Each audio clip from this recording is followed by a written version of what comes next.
Okay, it's now recording. All right, the agenda is here. I'll share that screen as well.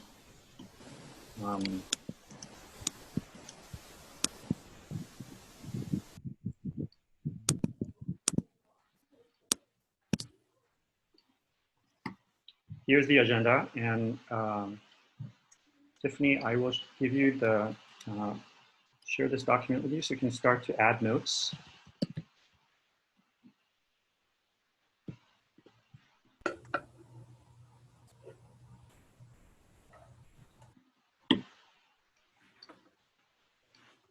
It's so helpful to have your help in this way, okay? All right, so one, I want to call out to all the, so what we're gonna do, I'll just review the agenda really quickly. Welcome new members, shout out to alumni who've joined, and then introduce you to all the applied faculty who've joined. And I know some of them have to leave a little bit early. And then we're gonna go into lesson and chamber music procedures and practice room procedures, and then the orchestra plan for the fall, and the two options. And then I'll continue to have, I'm sure there'll be other questions regarding all of these. So I'll stay on as long as I need to answer everybody's questions, okay? So let's just take a little bit of time and freshmen, and at this point I would ask everybody turn their videos on so we can all watch each other's face as we introduce ourselves. So let's have all the incoming new people introduce yourselves to both the current members and our applied faculty. And from what I see on my screen, I see Juliana May, who's our flute teacher, Ilse Brink-Button, who's our horn teacher, Emily D'Angelo, who's our oboe teacher. Next page. Okay. Oh, and Lenora Schnello, who's our clarinet teacher. Three more people. And then next page. And I think John Haynes Eitzen was supposed to be here, and I think he's not here yet. Okay. I've emailed some of you already and gotten you in touch with our various applied faculty. But those are mainly for students who have completed the audition form so that I can forward your information on to the teachers. So they should be in touch with you. I think Kim has already been in touch with many of the violinists. At the end of the call today, if you haven't been able to be in touch with an applied faculty and you want to study with them, please let me know and I'll forward them your information. Okay. But let's go to all the new students. Oh, here's Johnny Zeitzen. He's just coming in. All right, so let's, Eddie, you're up first on my screen. Introduce yourself, where you're from, what instrument you play, and last ice cream flavor you've had. Go. I'm Eddie. I'm from Maryland. I play the violin, and I don't know, I haven't had ice cream in a long time. Vanilla, I think. I think I had an ice cream sandwich, so that counts. I think I had a vanilla ice cream sandwich. All right. Ronan, you're in the car. Hope you're not driving.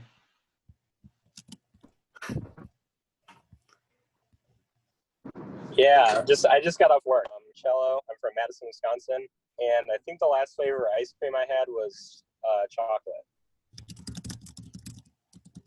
Sean?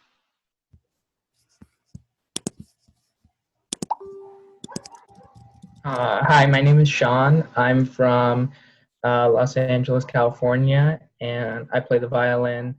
And the last flavor of ice cream I had was sherbet. All right, Sarah, Levy? Hi, I'm Sarah. I'm from Northern Virginia. I play bass clarinet, and I had blueberry cheesecake ice cream at Cornell when I visited recently. Nice. Okay. UWU, I don't know what your name is. Yeah. I'm sorry, I can't figure out how to change it to my real name, but my name is Maria Kim. I'm from New York. I play the violin and viola, And last night, my family tried to make ice cream actually, and we put like whipped cream and like a lot of random stuff in it. And so it's mystery flavor is the last ice cream flavor I had. All right. Helen Storman. I'm Helen. I play violin. I'm from Bay Area, California. I don't know. I probably had vanilla ice cream once, but I had it with pie. I don't usually like vanilla ice cream, so it's like bad representation. I can't get my kid not to eat any other flavor than vanilla. Sebastian. Hi, I'm Sebastian. I'm a sophomore. Oh, sorry. So many of you I haven't met yet, so. Sorry. Okay. But my favorite, the last ice cream I had was cookie dough. Cookie dough. Yeah. All right, Mihir. Hi, I'm Mihir. My favorite out of the last ice cream I had was a cookie dough. I'm from Dallas, Texas, and I'm a percussionist. Austin. Hi, I'm Austin. I'm from Flagstaff, Arizona, and I play cello. My last ice cream was coffee ice cream. I love coffee ice cream. Kira. Hi, my name is Kyra. Kyra. Yeah, I'm from LaGrange, New York. I play the violin, and the last ice cream flavor I had was probably mint chip. Mint chip. Tony. Hi, I'm Tony. I'm from Pennsylvania. I play the horn, and the last ice cream flavor I had was chocolate. Yeah. Chocolate. Liam. Hi, I'm Liam. I'm from Ohio, and I play the double bass. And the last flavor I had was vanilla. I don't know, tastes good. Taran. Oh, hi, I'm Taryn. I'm from Ohio. I play the violin, and the last flavor that I had was vanilla. Pretty passionate about vanilla. So. Yes. Zach. Hey, I'm Zach. I'm from Miami. I play the violin, and the last flavor of ice cream I had was actually key lime pie ice cream. Key lime pie. Big key lime pie guy. Nice. Arya. Hi, my name is Arya. I'm from the greater Boston area. I play bassoon, and the last flavor of ice cream I had was Vienna finger cookie. Scott. Hi. I recently had a butter pecan ice cream. Is that pronounced pecan? Pecan? Pecan? Oh, pecan. Okay. Yeah, Sorry. yeah. What else was it? Oh yeah, I play cello. I'm a rising junior. Yep. Miriam. Nice to meet y'all. Hi, I'm Miriam or Mimi. I'm also from the Bay Area. I play French horn. And the last flavor of ice cream I had, I think, was rose cardamom because there's like a really fancy ice cream place near my house. And it was really good. Awesome. Ricky. My name is Ricky. I'm from Dallas, Texas. I play the trombone, and the last ice cream flavor that I had was probably chocolate. Okay. Elora. Hi, my name is Elora. I'm from St. Louis, Missouri. I play violin, and I think the last flavor of ice cream I had was dulce de leche. It was really good. Fancy. Vivian. Hi, I'm Vivian. I'm from Dallas, Texas, and I play violin. And the last ice cream I had was brown sugar boba. All right. David. Hi guys, my name is David. I'm from New Jersey and I play the cello. The last ice cream flavor I had was mint chocolate chip. Megan. Hi, I'm Megan. I'm from Long Island and I play the viola, and the last ice cream flavor I had was mint chocolate chip also. Melissa. I'm actually Lydia. I'm using my mom's computer, but I'm here with my sister Catherine. I play viola and she plays cello. We're both from Michigan because we're twins.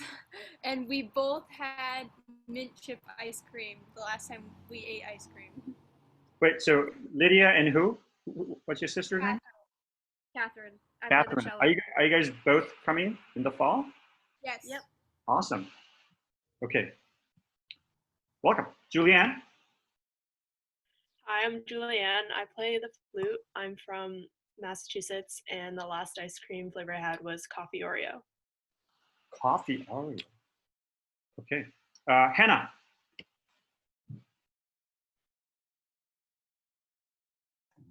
Hi, my name is Hannah. I'm from Long Island.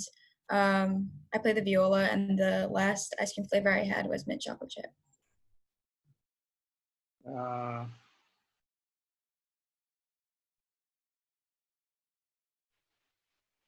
Nanor?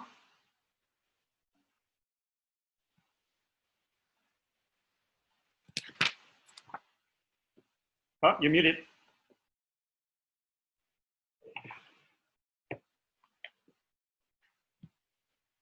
There you go.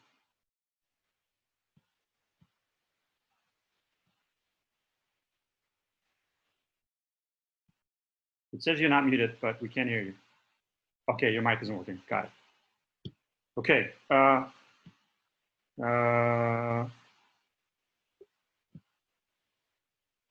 Who didn't say hi yet of the new people?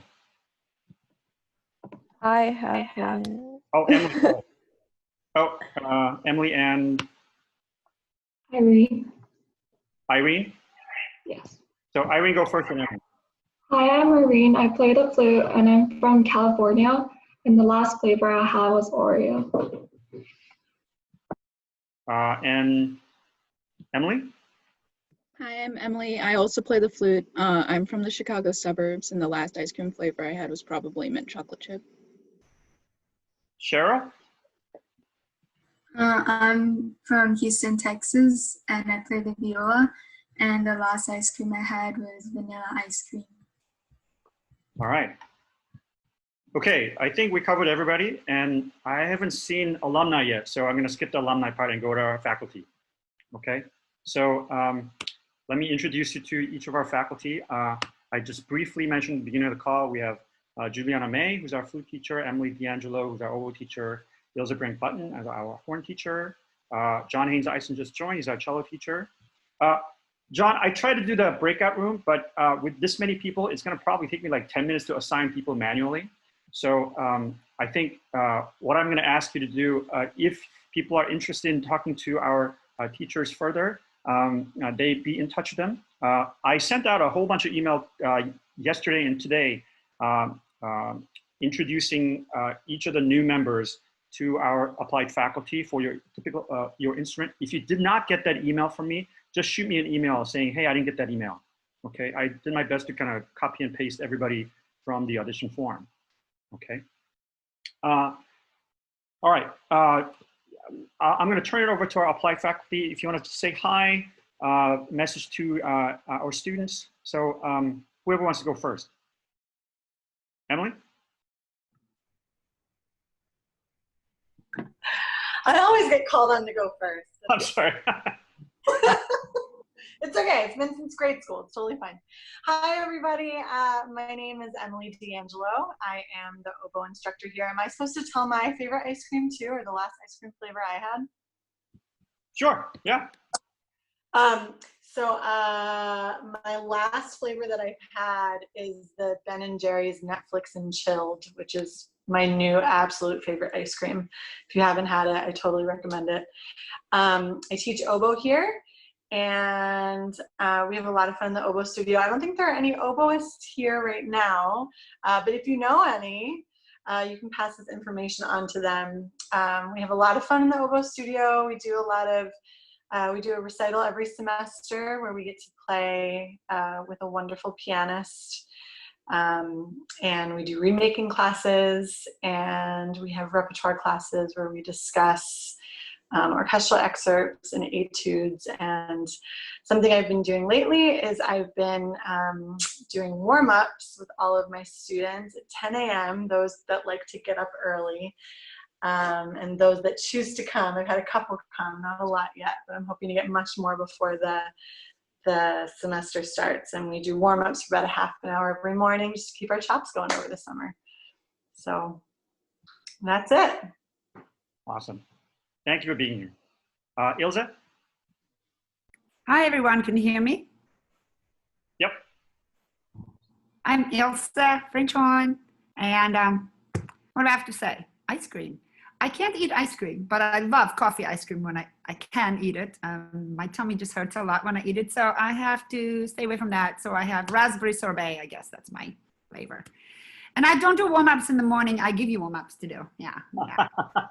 I don't like to get up early, but I guess then I should do that. But I know, I'm lazy. No, I'm not lazy, right, Chris? No, you're not. All right, let's go to Juliana. Juliana May. Hi, everybody. I'm Juliana May Popinski. I am one of the 2 flute teachers here at Cornell. The other teacher, Liz Shuhan, wasn't able to be here tonight, but she sends her greetings, and she's absolutely wonderful. Yeah, we have a lot of fun in our flute studios, and we like to hold a joint recital every semester for Ken. I also have flute chamber groups that I usually run, which are, I don't know, 2, 3, 4, 5 sometimes flutists, which are really, really fun.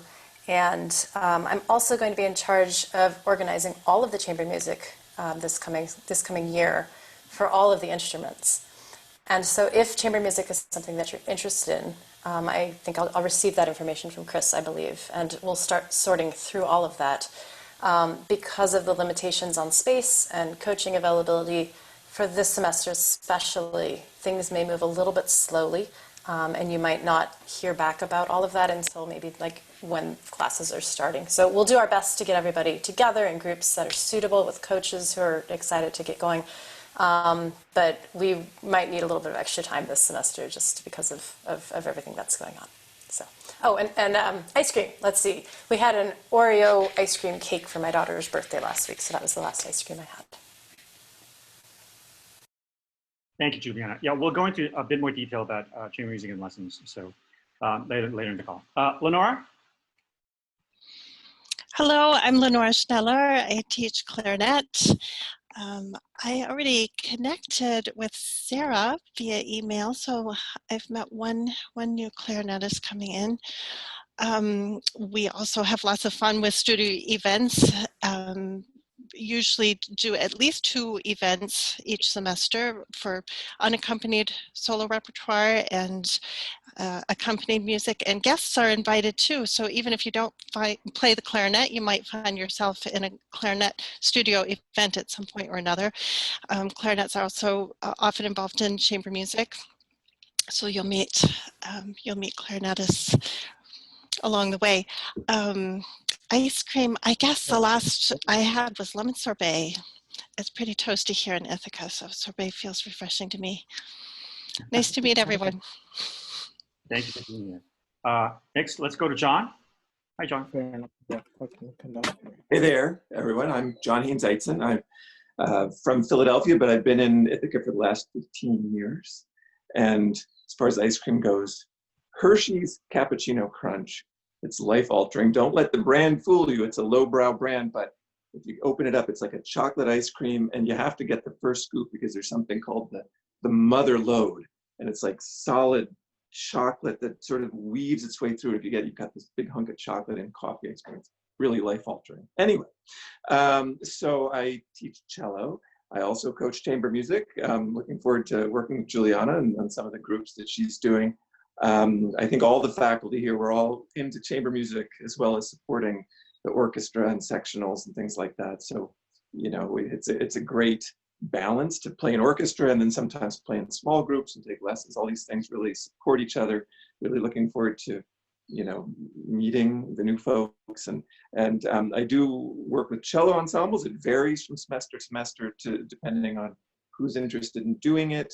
They're pretty much student-led groups and often student-organized to a point, and I sort of advise them, work with them, guide them, coach them. There are a couple of good videos, and students who know me know that there's a really good one in the works, and I haven't finished editing it yet, even though the concert was more than a year ago. I'm so sorry. Before school starts, definitely in August, of the Grieg Holberg suite of some of the advanced cellists here.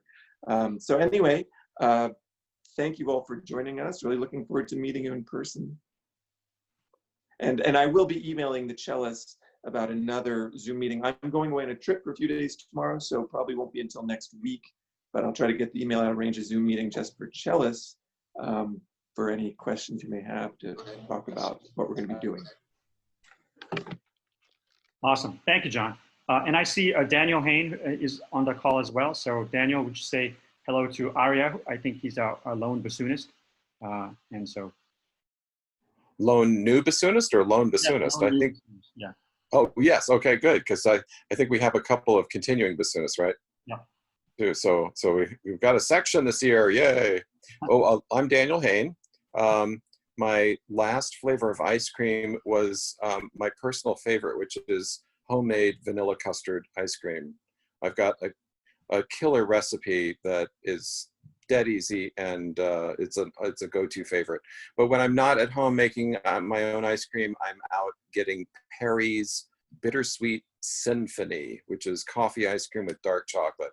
And for those of you who have not come to the Northeast yet, when you get to the Northeast and you can get to an ice cream shop that's selling Perry's ice cream, try Bittersweet Symphony. It's a really great flavor if you like those flavors. I'm really excited about this upcoming year, even with the challenges that we're presented with, because making music is what we love to do, and it's a real connector for all of us. I've worked closely. I have so enjoyed this call so far because I've worked closely with all of the with Ilsa and all of the rest of the woodwind faculty. I miss seeing my quintet peeps. Hi everyone. Ilsa, you're not crazy. Love you.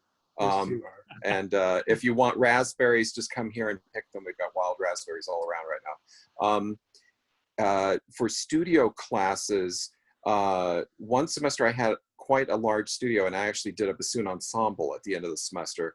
The last few semesters haven't been that big of a studio, but I'm trying to work it out with Dr. D'Angelo to maybe combine with her studio class, and we can do some double reed ensemble music. I would be so into that. So in. Yes. Oboes, bassoons, English horns, contrabassoons, the whole gamut. So. That's awesome. When I was a student at Northwestern, I'm an oboist, by the way, by training. I started cello when I was 4, and I due diligence played it for 6 years, and I thought I was the worst musician in the world because I had a teacher that would tell me so. But then I found the oboe, and then my oboe teacher was really fantastic. So that's what I majored in. And then at Northwestern, I played in this concert conducted by John Painter. And it was a piece by Percy Granger. And get this, it was for 12 oboes, 6 English horn, 6 bassoons, and 4 contrabassoons. And we played it in the cathedral space in there, where the sound delay is like 3 seconds. And from the moment we walked on stage, and then our sort of first oboist played an A, and we all played an A. But that was a life-changing experience. So I'm all for these way to make chamber music in all kinds of different settings. So I'm going to launch into some changes. Let me share the screen back to the agenda. All the faculty members, thank you so much for being here. It means a lot for the students to be able to meet you in person. Okay. So last week, I met with a lot of the applied faculty and Jamie, who is the department manager, and our department chair, Roger, to try to figure out a procedure for use of rooms in Lincoln Hall. So what I proposed was there has to be a safe way to use all of the rooms, not just the large ensemble rooms such as B20 right behind me and B21, but rooms for practice and lessons. So what I proposed was there are 4 rooms that have, let me backtrack. So initially, I proposed that there has to be a safe way for practice room users to be tracked, so that if contact tracing is necessary, that all of the users of the practice rooms, there's some way of logging who has used what room at one point. Plus, Lincoln Hall has two parts of the building. So what you see behind me, B20, is in the new wing of the building, which was renovated more recently. And when I say recently, like 15 years ago. That has a more advanced HVAC system, which brings, have an air exchange rate 4 times an hour. So rooms like that are in the new side of the building, like B20, B21, rooms that are closer to the east side of the avenue, those have an advanced HVAC system. But in the old part of the building, where it faces the quad, that part of the building still has an older HVAC system. So the exchange rate is unknown, how well the air exchange is. So facilities is going to examine room by room, including all the practice rooms, to measure what the exchange flow rate is, because that'll determine how long each room must be vacant before a new user is used. So for example, if the exchange of air is at least 3 times per hour, and that is the number of air exchange that is necessary for that room to be safe of aerosols emitted by a previous user. So that means a practice room in the basement area may have to be vacant anywhere from 30 minutes, 45 minutes to an hour between users for it to be safe to be used, especially those rooms that don't have any ventilation whatsoever. There's no windows or anything. Plus, those practice rooms do not have a card key access. And apparently the vendor that Cornell must use charges anywhere from $6,000 to $10,000 per lock per door. So that cost is not a reasonable or possibility of happening this year.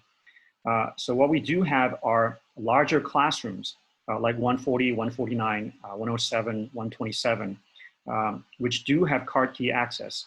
And because the facilities have deemed them to be not big enough for a classroom, meaning it's, even though at normal times it would have seated and maybe 15 to up to 20 students and a teacher, facilities have pronounced that those rooms are basically only safe for maybe up to 5 or 6 users at a time. So the good thing is that means those rooms become available to the music department to use without having to compete with other classrooms. So meaning we can basically request those rooms to be for music department use 24 hours. So my proposal to Roger and Jamie was that we use those card key access rooms and equip them so that they have an Ethernet connection that if you bring your laptop, you can hook into rather than using the Wi-Fi. And then a high quality audio and video setup will be set up so that if you are wanting to take a lesson with a teacher who's teaching from a remote location or even from a different room in Lincoln, that'll be possible. So those plans are being worked on, and we're trying to come up with a online sign-up sheet form for teachers and students to request those rooms for lesson use. And then, so there'll be a certain amount of hours that it'll be reserved for students to access to be able to do a remote lesson with their teacher. And then there'll be a certain amount of hours that it'll be reserved for practice. So we're trying to come up with a system that'll be easier to keep track. But all of these 4 rooms plus 124, and 124 is a little bit larger than these 4 rooms, which means those rooms are available for different classes, because I think they can accommodate up to 12, maybe 15 students, social distancing 6 feet apart. So that room may not be as available as the four rooms, 140, 149, 107, 127. So we're hoping to have this all cleared with facilities and have a system of way to sign up for schedules online so that, and we're thinking something like by Sunday evening, you needed to have requested rooms, and then Sunday morning sometime, the request would be approved. So there are a couple of things that needs to happen for this, that we need to kind of have a way that's easily executable, because I'm not sure we can actually hire a person to just separate run that. Some of the ideas that came up was to have a work-study position where a student be the person that's running this practice room lesson sign-up schedule, and maybe even perhaps have a practice room monitor who can let people into the basement rooms, because even if we have 124 and 5 card key access rooms, that is nowhere near enough to provide practice room slots for all of our students taking lessons, playing chamber music. So the practice room issue is really a dire solve that we need to do. So I was hoping to have more decided answers by today, but we're working through facilities.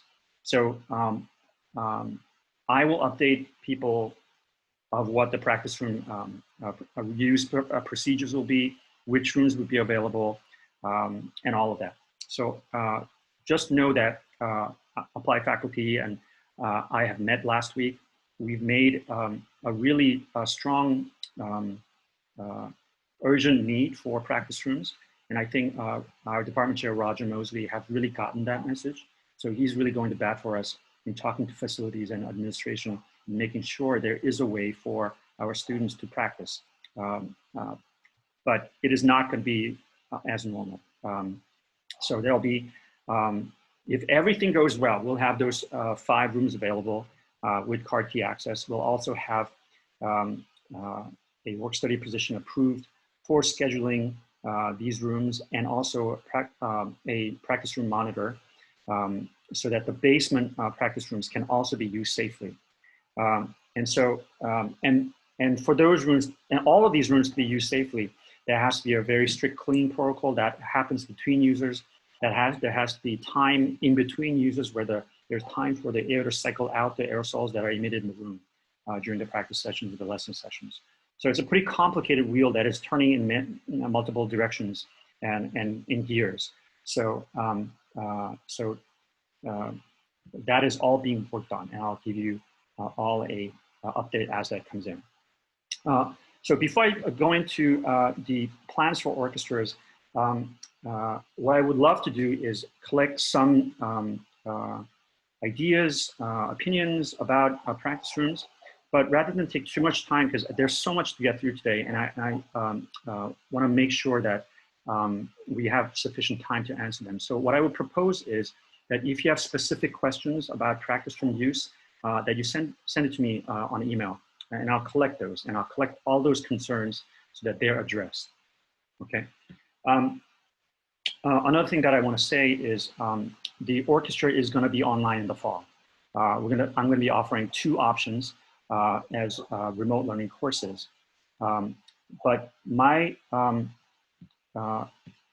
advice to all students that I meet at Cornell has always been one in which I ask you to think about what you want to accomplish musically at Cornell, and what you want to have as a tool for the rest of your life.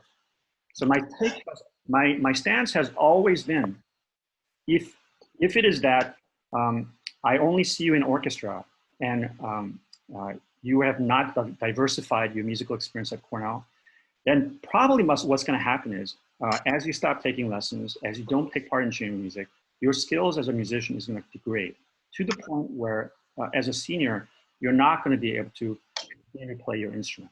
And in fact, if you don't diversify your experience after Cornell, it is unlikely that you will continue to have music as a part of your balanced life. So take lessons, take chamber music. So if that means, and you're not going to be able to juggle all 3 at the same time, right? So rather than have you be in orchestra for all 4 years, I would rather not see you in orchestra for all 4 years. If that means you're going to take a semester, take a year to play chamber music, take lessons. That's what I would prefer, because that's going to give you the skills to be able to continue to play as an adult in a working environment. Many of the times, this is going to be the last time in your life you will most likely have access to an orchestra of this quality with this ease of location and logistics. I have many students who've gone on to professional careers. I think we have now about 20 or 30 people at Google. What people are telling me, what alumni are telling me, is that it's harder and harder to find ways to keep playing my instrument, right? Because I had a student, Jonathan Feldminger, who's a wonderful clarinetist, and he was a graduate student. He played in the orchestra for several years, and actually got all the undergraduates all angry because he was so good. Undergrads had a tough time getting into orchestra when he was playing the orchestra. But anyway, after he left Cornell, he found an orchestra, and it was a really good community orchestra, but it was a 2 hours drive away from where he was living. And he said, you know, I can't do that like every week because it's a 4-hour round trip for this orchestra rehearsal. So even though the experience playing in the orchestra was really positive, the commute to this orchestra was not logistically optimal. So he ended up finding a quintet to play chamber music with. But as far as playing orchestral music, he said, yeah, I mean, the last time I played in a really good orchestra was Cornell, and I really miss it. So you have to find ways to make sure you have the skill set and set up a way of living and having an interface with your instrument and music that you can continue to have music as part of your life after Cornell. And one of the best ways is to play chamber music, play lessons individually. Orchestra is wonderful as a community, and we're going to continue that sense of community through these Zoom calls throughout the fall. What I would urge everybody is to really diversify your musical palette at Cornell and take lessons with these wonderful applied faculty that we have, and take chamber music, especially in the fall that we're going to be online. Okay, I saw Ilse's hand, so do you want to say something? No, I was just wondering if the students see the situation with the 18 credits. Could you talk about that a little bit, Sure. about what emails that we had going on? So I'm sure people have run into this so far, but if you haven't, you're going to run into this. Cornell is imposing an 18 credit limit that's quite strict. So if your course load is for your major is already 18 credits, then what they're saying officially is that you're not allowed to go over the 18 credit. So my experience in the past is that most of our students who are taking part in music department activities such as orchestra lessons, chamber music, theory courses, all of these offerings as non-majors, they're often going over their normal load. So if the strict limitation is enforced, then most of you are not going to be able to go over the 18. So what we've asked, and Gus Petito, who's a point student with Ilse, brought this matter up because he ran into this problem. So I brought this matter to the attention of Roger and Jamie, and they went and asked. So we have gotten the exception of music department activities will count as similar to somebody's mic is on, so either mute it or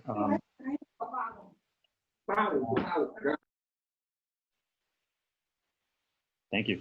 So we will get similar status as a PE course so that it's counted as an exemption to that strict 18 credit limit. I personally particularly don't like that because I do consider music as one of the founding tenets of a liberal arts education. So when they say what music is an extracurricular athletic PE class, that bristles me the wrong way. But I think for now, for this semester, I'm willing to sort of forego that argument and make it possible for you to take music courses over the 18 credit strict limit. So what I'm going to ask of everybody is check that you are able to have this exemption for whatever music activity it is. And then if you run into a problem, then immediately let me know so that I can address it for you. And I will go to bat for you, okay? Now, some may run into a situation where you might have to choose between lessons or ensemble. or orchestra, or where you can't do all three. So my advice to that is this community is going to continue through our 3621 as an orchestra is going to meet every Wednesday at this time. So that is open to not only our current members, but our incoming members, prospective students, alumni, and in fact, our speaker series is such that we're going to open it up to the Ithaca-wide and Cornell community. So if it turns out that you have to choose between taking lessons for a credit or taking orchestra for credit, I'm going to advise you to take lessons for credit. I will, of course, try to fight for you so that you can have credit for taking both courses. But if it comes down to choosing between the one, I would advise you to take lessons or chamber music over orchestra. Okay, but that is not a final decision and final print on that rule. So we still have a couple more cards and avenues to pursue in terms of allowing our students to take part in whatever activity they want to choose through their academic experience. And I'm going to do my best to advocate for you to do that. Okay. All right. Let me just go back to the sharing screen. I'm kind of, and I know people have questions, but let me just get through these, and then we will open up to, I think, Q&As. Okay. For a number of reasons, you know, as you know, one of the things I've been advocating for is asking the administration to give us Barton Hall, where we can move all the chairs and stands and equipment so that we can use that large space, but that was denied. So, and a number of things that I requested didn't come through. So I just didn't feel like there was a safe way for us to practice having an entire orchestra rehearse in a safe manner.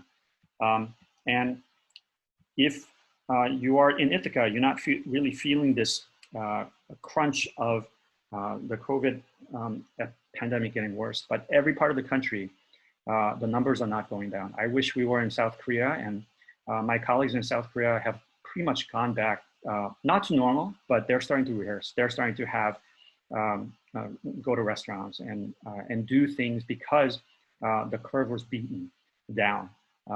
But that is not happening for 22 states. 22 states are experiencing higher numbers. And what I don't want to do is put into a similar situation in spring, where all of a sudden we are told it's not possible to be in person, so you're going to have to switch over to online mode. And at the last minute, do another triage kind of situation. So what I would rather do is set up and prepare for the rest of the summer that we are preparing for an online course, and you will have two options for orchestra, where you will get a significant musical experience. We're going to explore a number of different issues. And I would rather prepare for the rest of the summer so that I can provide a content and a quality of instruction that I can call worthy of your Cornell education, rather than throwing something together at the last minute. And this was a very difficult decision. One of the things I miss most is making music with you. And I want to be in the same space and make music with everybody. But to be told the maximum number of people we can have in B20 is 16, that means we're not going to have an orchestra. So what we can have is chamber music. So I'm going to lean hard into that. So for a performative experience, in-person experience, take lessons, be in a chamber group, and find ways to connect with your fellow musicians. But orchestra will not be possible to do in a safe manner. And I don't want to get to October and November, have 20% of our orchestra infected because of the rehearsals we've had through September. I can't have that in my conscience. So what we're going to offer instead of a performative in-person orchestra are these two courses. CSO and CCO will be combined into one group that meets online every Wednesday. And as you know, we crafted a Black Lives Matter statement.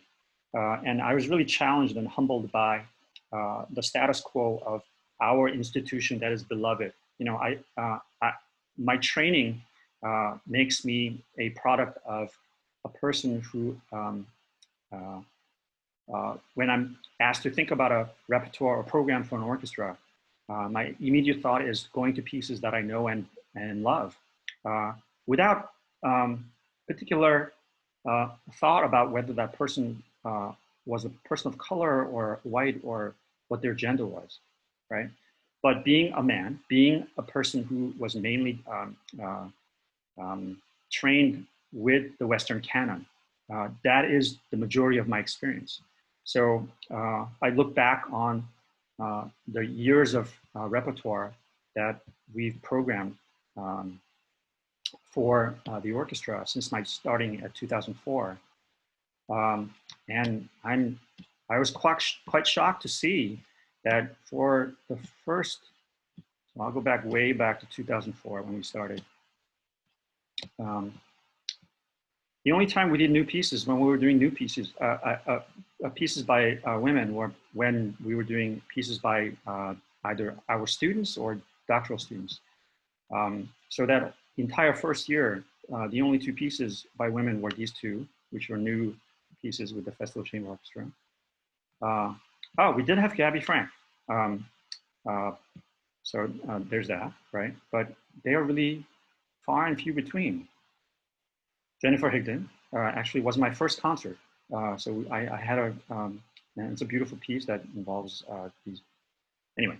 But as I look through the years, you know, it reflects my training and my background. Brahms, Stravinsky, Handel, Haydn, Copland, these are what I knew.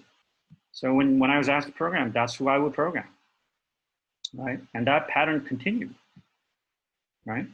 All the way through, all Western white males.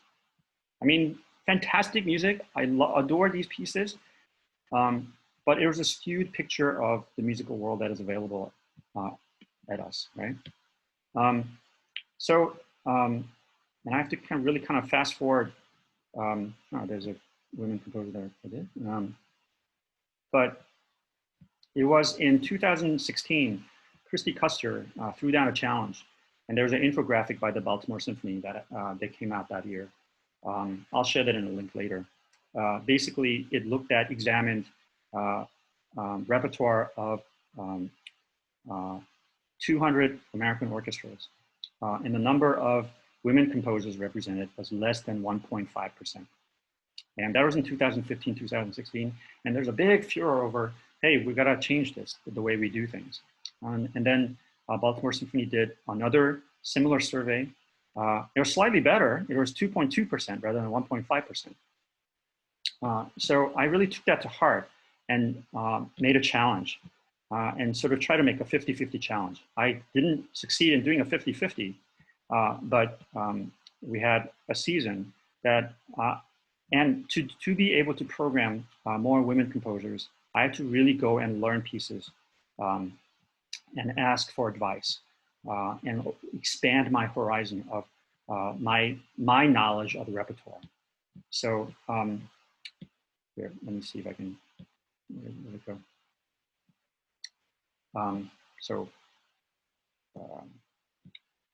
Here. So it was a 16-17 repertoire. I failed here because there was only 25% women composers. Here, 33%. And then here, well, it's 50-50, but Mahler 6 is quite a bit longer, right? But we only did 14. The Young Persons Concert in March 17. We did a little better. So we had Tonya Ko and Joan Tower represented. And then I failed completely, no women composers, although Barry's piece was really fantastic. That was a guest ensemble, so that wasn't an orchestra concert. And then we did Mahler 6 in Argentina. And then last concert was Dvorak and Mozart. And then we did Lily Boulanger's Psalm 130. So at very least, it was 50-50 in terms of musical content and number of minutes. And my goal is to try to have programs like that to be more of a regular occurrence rather than sort of a special one-off kind of season. And then I heard that we're going to be hosting Wynton Marsalis. So I leaned into the jazz repertoire. So we did a piece by Gunther Schuller, Journey to Jazz, a piece by Duke Ellington, another Duke Ellington.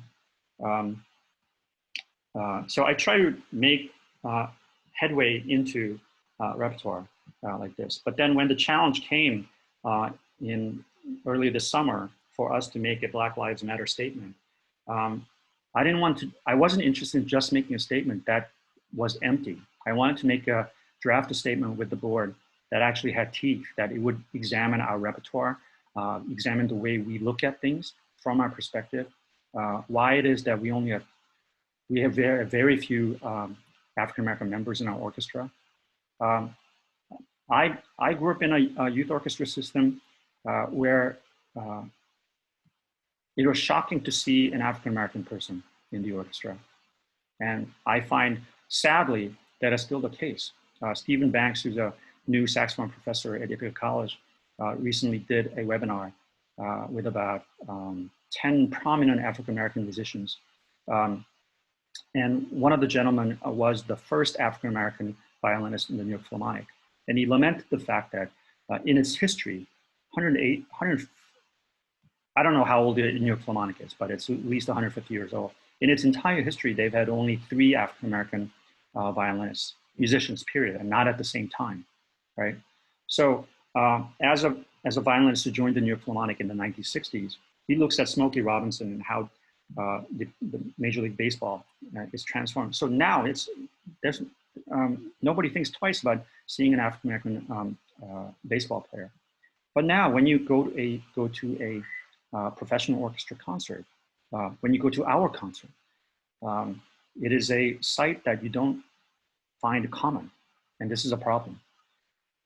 So what I'm going to do is we're going to have a set of speakers that is going to address this very issue of inequities in the American orchestra, and we're going to have a conversation about how to change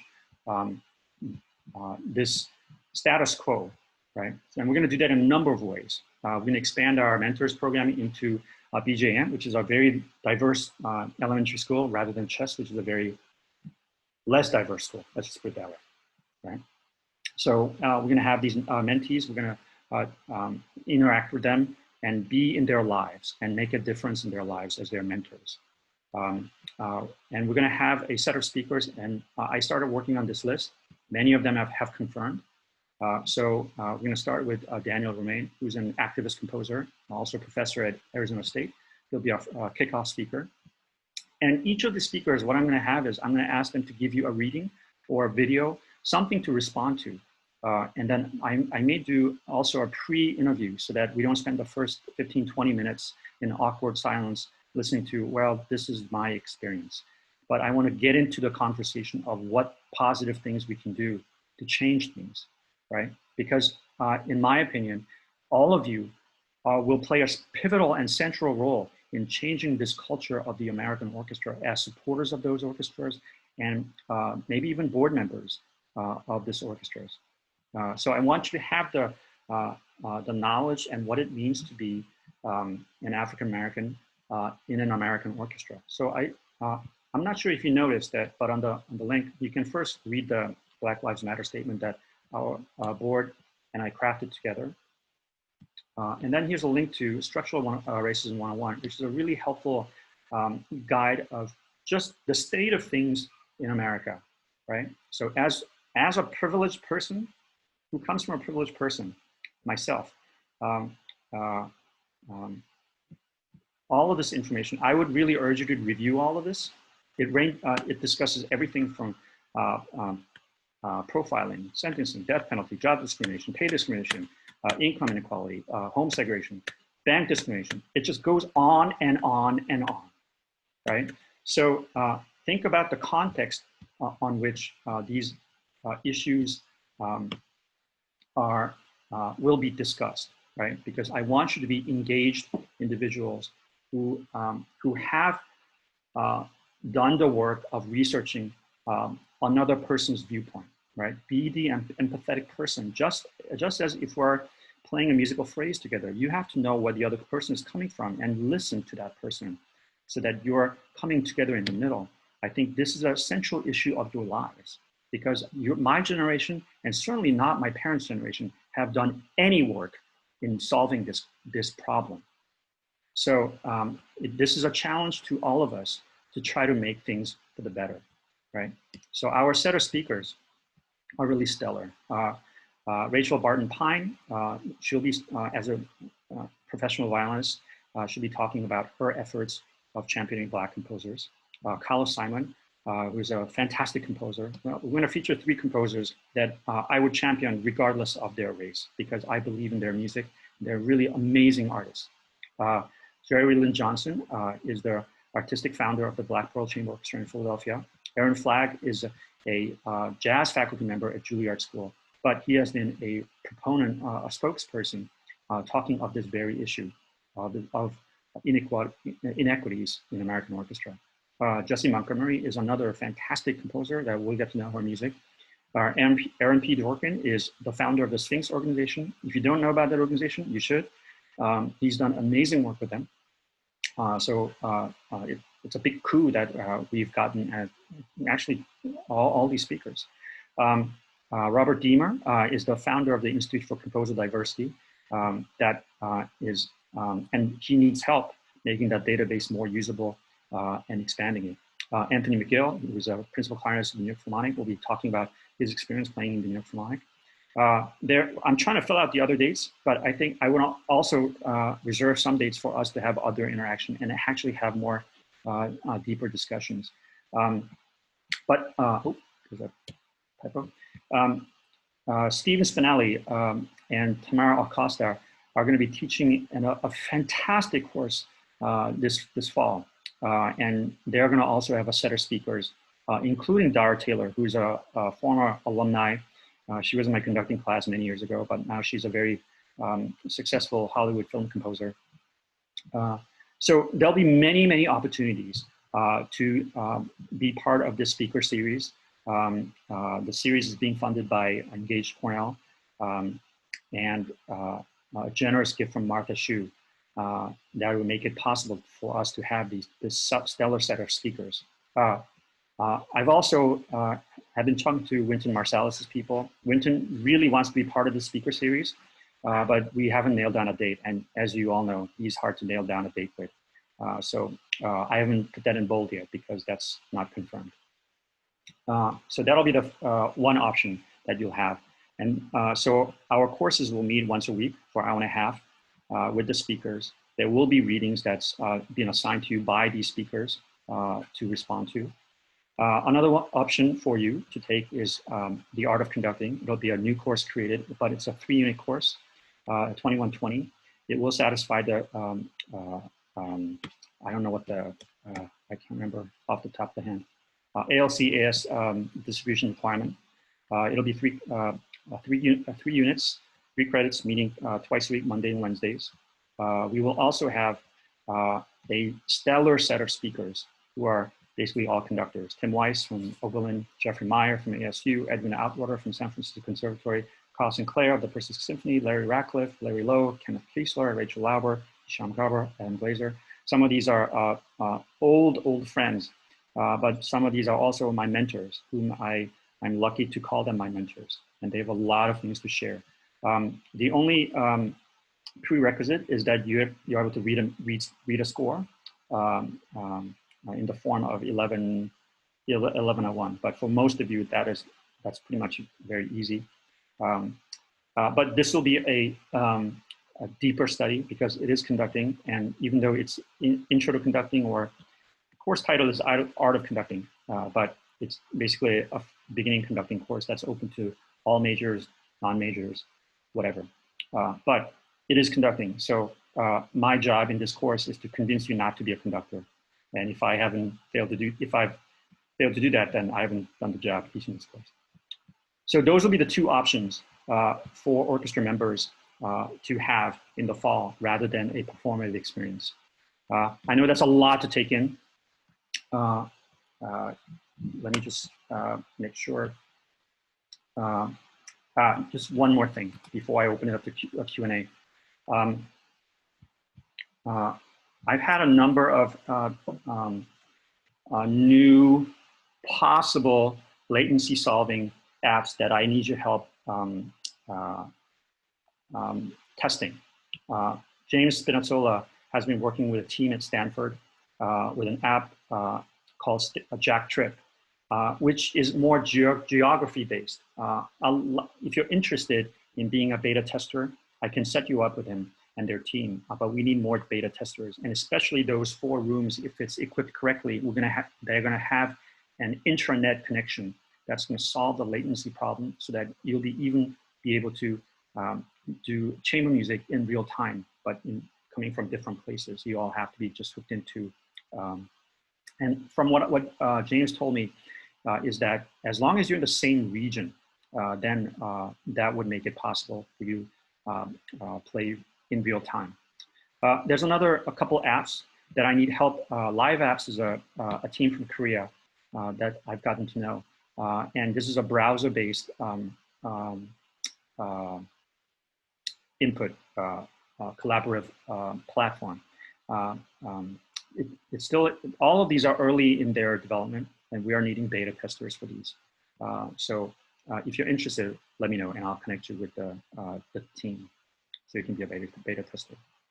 Okay, so that's a lot to take in, and I want to make sure I can address all of your questions as much as possible.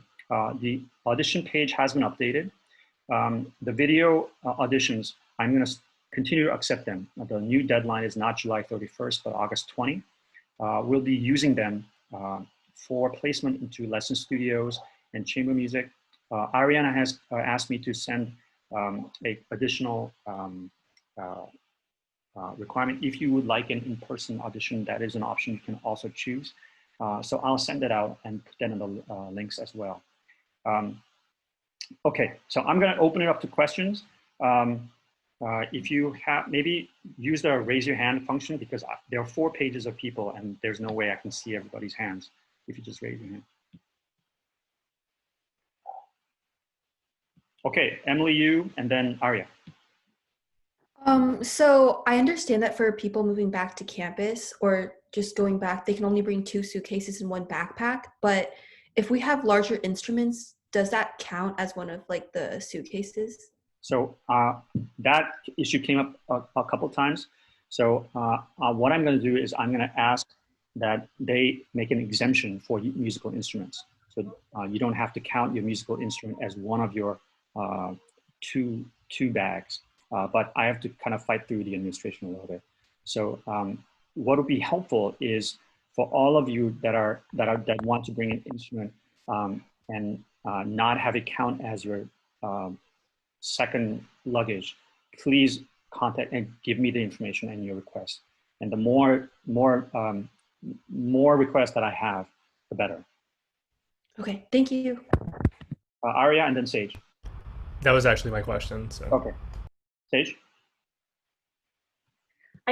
I don't want to make up too many excuses or exceptions or anything, but for students who already have a place in lesson studios or already have a pre-made chamber group or something, and I don't know, I personally am in this situation. I have a pre-made chamber group, and I honestly don't know if I'm gonna have the time to record an audition before August 20th based on my move-in, like my flights and everything. Would it be possible for certain people to postpone their audition towards either the end of fall semester or the beginning of spring semester in order to re-audition for actual orchestra in person for the spring? So, or do you expect all orchestra students to audition regardless? Yeah, so if it just involved orchestra, then I think I would actually probably forego the audition. But our applied faculty has to have a way to determine who they're going to accept into their studios. And so especially for instruments that have a large number of people, like cello, violin, flute, these are instruments where they will be assigning to different studios, right? So in those cases, they really do need your video, right? But in the case of chamber music ensemble, if you already have an ensemble that's put together and you're you know that's the group that you want to be in, then what I would ask is, if it's okay with you, Juliana, that you send that request directly to Juliana and tell her, these are the 4 people in my quartet or trio or whatever, and we would like to just stay as a group, and we would like a faculty to be assigned that to coach us. I think that would be okay, because I think what Juliana needs is a way to assess what your playing level is, so that we can assign you into a like ability group, so that the experience is positive. So I don't have a problem with supporting a request where you already have a group formed. Okay, you don't need a new member to complete the group, and then that's the group that you can stay with. For clarification, we have some questions. What about students who don't intend on taking lessons but still want to do the online orchestra this semester? Will they be required to audition as well? I mean, I would still like to request it, because I'm hanging on to the hope that we can be in person and do something together as an orchestra in the spring. Okay, so, and I'm really trying to encourage you to practice over summer. So of course. Please. Yeah. Okay, all right, Geneva, Tanvi, and then Megan. Okay, so 2 things. Hold on, let me lower my hand. Okay, so the first thing is, if we didn't say that we were interested in chamber groups when we signed the audition form, but now given the fact that we're not doing orchestra, we would be, is there a way to let you know that we would like to audition and be put into a chamber group? Yeah, please just send me an email and I'll change that into interested in chamber music. Okay, and the other thing is yeah. auditions. Now that I'm speaking about auditions, yeah. If we want to be in a chamber group, we should still have those in by August 2nd, right? Okay, so August 20th, not August 2nd. Or sorry, August 20th, yeah. Because dyslexic, I guess. It is going to be still, I imagine, over 150 audition videos that we have to go through. So our applied faculty, as Juliana mentioned, we need to know and we need time, right? So I would say August 20 is really the firm deadline. Okay. Yeah. Thank you. Yeah. Tanvi and then Megan. Because of the credit limit, will it be possible to do chamber music but not for credit? If we still want to do it but can't do the credits? I have to ask the chair, because it has to deal with the coach, right? So, and then also, not only that, in order to accommodate the chamber group to reserve the room, we're gonna probably have to put limitations on groups that are taking it for credit, because there'll be a cappella groups, there'll be all kinds of groups wanting access to Lincoln. So I think the only way we can reserve the rooms officially to accommodate all the students that want to play chamber music and lessons and practice is that you've got to be taking it for credit. Otherwise, there's really no fair way to limit the use of rooms. And we're gonna even, I would imagine we're gonna be really struggling to come up with enough spaces for to accommodate all the groups. Okay, thank you. Okay, and then Megan, Alex, Ronan. All right, I have 2-ish questions. Okay. Are you allowed to participate in a chamber group and not take lessons? I'm gonna say yes, but yes, of course. But here's the thing about your juggling act that you'll be doing in college. I think in high school, perhaps you were able to take the AP courses and do our team sport and take lessons and do youth orchestra because you had very supportive parents who are ferrying you from rehearsal to practice and making sure you're fed and doing all that.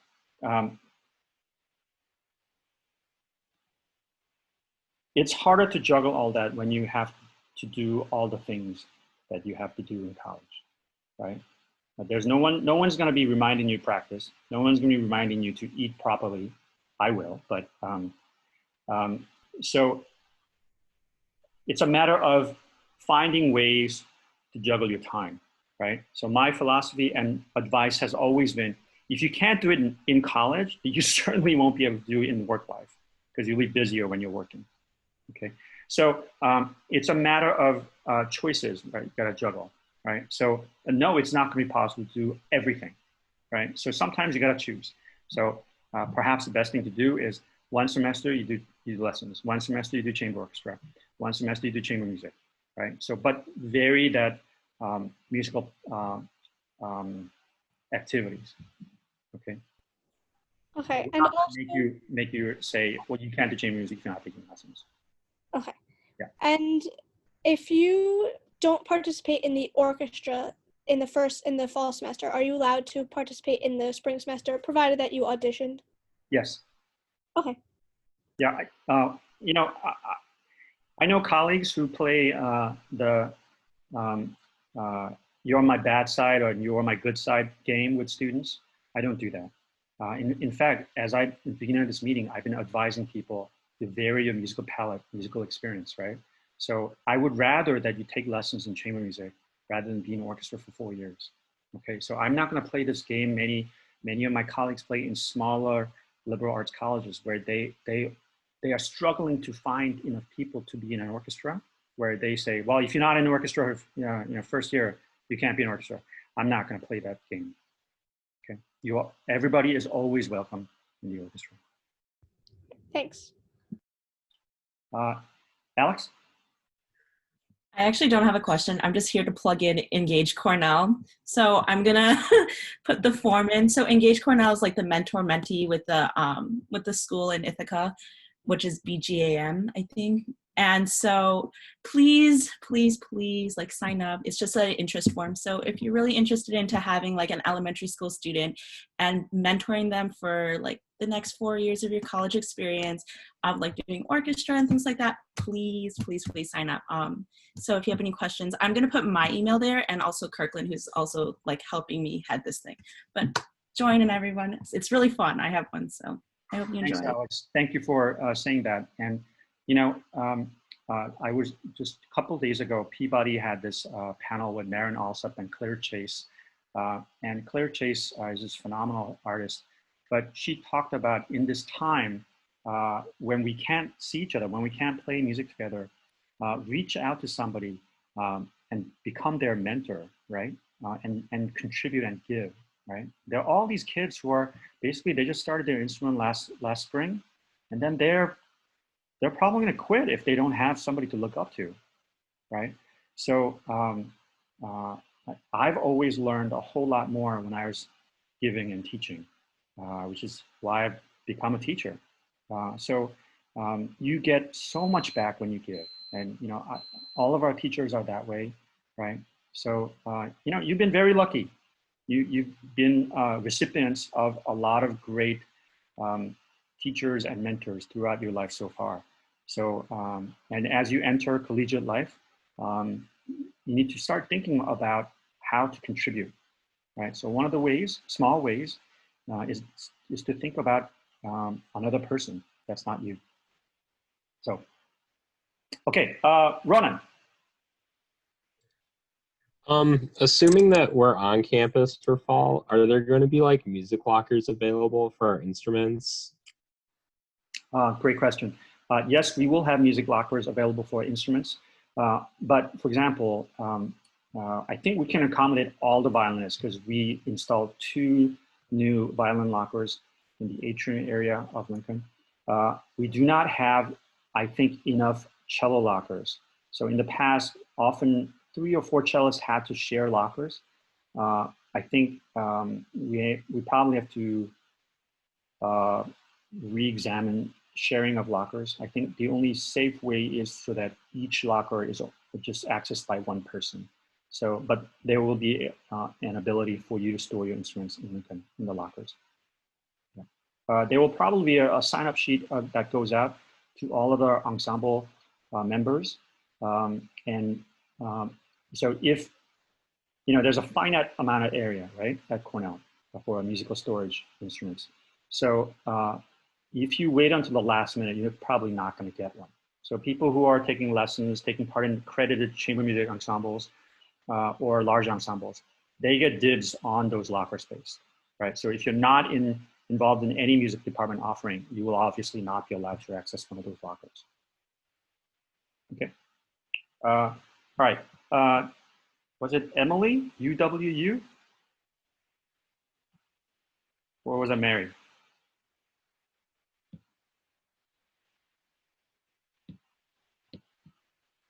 Yeah, you had your hand raised. Oh, I'm sorry. What was your name again? Oh, my name is Maria. Oh, Maria, that's right. Oh, Okay. yeah, sorry. I can't figure out how to change the name. Okay, that's all right.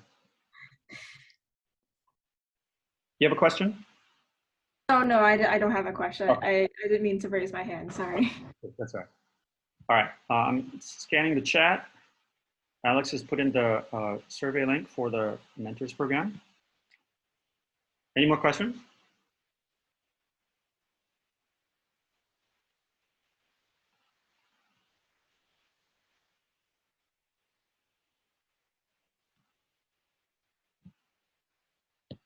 Okay, I know there was a lot to digest and absorb. You can email me if you have any further questions. I will also stay on as long as I need to answer questions that you are too shy to speak in person. But it's really good to see everybody. I wish we could be in person. Can I just show you? I mean, you've all seen what we were gonna play. Rock 2, Rite of Spring. We're gonna be part of this amazing Florence Price symposium in February and March. We're gonna do this opera curated by Becky Harris-Warwick. Shostakovich 5.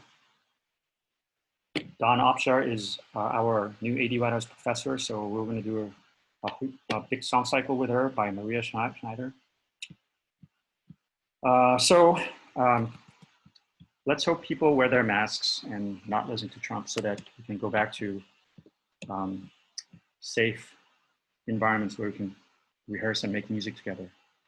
So once again, I'm really going to advise you, lean in hard. And this is the time to take lessons and take chamber music, because that's right now the only safe way to be in person mode. Okay. Can I say one thing, Chris? Yep. Okay, I just want to say it's really important to just try to touch your instrument every day. 10 minutes a day, honestly, right now is all it takes to keep your chops up. Yeah. And that's why I'm doing these group warm-ups with my students, and we do it over Zoom, and it's a way for everybody to kind of hold each other accountable. Mm-hmm. So it really just takes like 10 minutes a day right now, and obviously you want to get you want to practice longer, but it's just touch your instrument every day. You don't have to practice for an hour every day. 10 minutes, it's all it takes, and it makes a huge difference. And that's all I have to say. Absolutely. All right, so I'll stay on, and I'll probably stop recording because I'm probably gonna crash my computer if I have a 90-minute video. It's gonna probably take an hour and a half to render. But I'll stay on, so I'm gonna stop the recording from this point on.